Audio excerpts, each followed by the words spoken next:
Greetings, BookTube! I'm Ryn Jackson, and you're watching Bundles and Books, a channel where I talk about books while playing Stardew Valley and fixing up the community center. It's finally November. We're in the home stretch for 2020. Hurricane season is almost over. The weather is actually pleasant, almost crisp. I already voted, so I don't have to go to the polls today and deal with that mess. I'm in a good mood, so let's do the end of your book tag. This tag was started by Ariel Bissett, and I'll link her original video down below. Additionally, I have linked below US library resources that allow out-of-state or out-of-country individuals to check out books online. Question 1. Are there any books you started this year that you need to finish?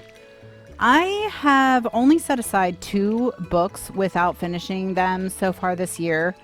The first is Undercover Bromance by Lyssa K. Adams, and the second is The Black Count, Glory, Revolution, Betrayal, and the Real Count of Monte Cristo by Tom Reiss. I do not currently have any plans to finish Undercover Bromance, not just before the end of the year, but ever. I read the first book in the series, and I appreciated it more than I appreciate most contemporary romance. But this second book was about 2 characters I didn't really appreciate overly much in the first book. And honestly, even though I liked the first book more than most romance novels, I didn't love it. And it didn't make me want to reach for romance novels more often. I do plan to finish The Black Count at some point, but not before the end of the year. I've been looking forward to reading it for a while now, and I'm interested in the life of General Dumas. However, the book includes a number of pages of French Revolutionary and Napoleonic history to contextualize Alexander Dumas' life. And I studied that period of French history so extensively in college that this surface level, this happened, then this happened, list of events with very little analysis bored me so much that I set the book down the last time I tried to read it. The book wasn't what I wanted in that moment, which was a biography of General Dumas, but I am sure I can come to grips with the writing style at some future point now that I'm more prepared for it. Question 2. Do you have an autumnal book to transition you into the end of the year? I'm currently reading Shadow Country by Peter Matheson. I thought it would make a good autumnal read despite being set in Florida due to its oppressive and gloomy atmosphere. It's quite the challenging read. I'm just shy of a third of the way through it. It's an exploration of Florida's history from the end of the Civil War through the end of World War II and into the Great Depression. Matheson uses the assassination of the outlaw E.J. Watson as a framing device to explore a number of intersecting issues, from the conservation of the Everglades to racism to the treatment of women in frontier societies, or just the type of people who tended towards pioneering in general. There's a lot going on in the book, and there's a lot to unpack and meditate on, but it is pretty slow going. And I think that's because in general I prefer a simpler writing style without a lot of what I consider unnecessary description or flowery prose, which is not to say that I only like to read books with easy language or without complex ideas. Just that I tend to prefer writers who strip down their language to get their ideas across more succinctly. There's nothing artistically or technically flawed with Matheson's writing. It's just not my preference. That said, this book will probably be a 4 or 5 star read for me regardless of that, and I'm glad I decided to tackle it. Question 3. Is there a new release you're still waiting for? I try to protect myself from learning about new releases or anticipating new releases by limiting my knowledge of books that have yet to be released. So I don't typically begin a book series until it is complete, and I don't have many authors I'm following who are putting things out that I always want to read no matter what. So I'm never left hanging at the end of a novel and desperately waiting for the next installment to hit the shelves.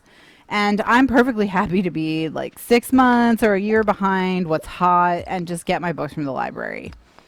I have so many hundreds of books that I want to read that are currently available that I don't worry about what hasn't been published yet. And this also keeps me from falling victim to hype because I can see if a book or series has staying power or if it was only mentioned during releases and then never spoken of again. Question 4. What are 3 books you want to read before the end of the year? And there are only 3 books left on my 2020 TBR, so that works out nicely for this question. The first is Commitment Hour by James Allen Gardner. James Allen Gardner is a friend of a friend, and this book is on my TBR because our mutual friend recommended it. They recommended it to me based on my appreciation for Octavia E. Butler's Xenogenesis saga. There's an exploration of gender as a non-binary reality in Xenogenesis, and that's also the focus of Commitment Hour. This is the second book in a series, but it's my understanding that it doesn't have anything to do with the rest of the series and can be read as a standalone novel. The book follows Fullen, a 20-year-old musician who lives on a future version of our Earth, where most of the population has left for other planets. All the residents of Fullen's village may change their gender every year on their birthday until their 21st birthdays. On their 21st birthday, they must commit to being male, female, or what they call neutral for the rest of their lives. As Fullen nears their commitment hour, they uncover secrets that distort their core beliefs. And the premise of this book is very intriguing to me. Of course, how much I appreciate it will be down to how well the topic of gender is handled, obviously. And then the next book on my 2020 TBR is The Priory of the Orange Tree by Samantha Shannon. This is a standalone adult epic fantasy matriarchal retelling of the legend of George and the Dragon. In this fantasy realm, the world is roughly divided into East and West. One realm fears dragons and the other worships them.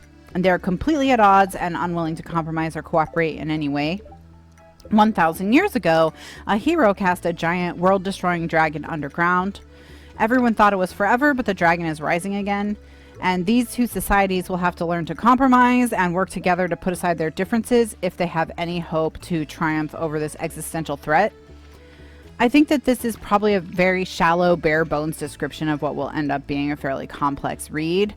Hopefully I'll be able to describe it better after I've actually read it. And then the third book on my 2020 TBR is Shadow Country by Peter Matheson, which I am currently reading and already discussed. Question 5. Is there a book you think could still shock you and become your favorite book of the year? That doesn't seem very likely to happen. It would have to unseat the book currently in the #1 slot, which is A Brief History of 7 Killings by Marlon James. And that was one of the best books I've ever read, like, in my life. And it would be hard for anything to top that.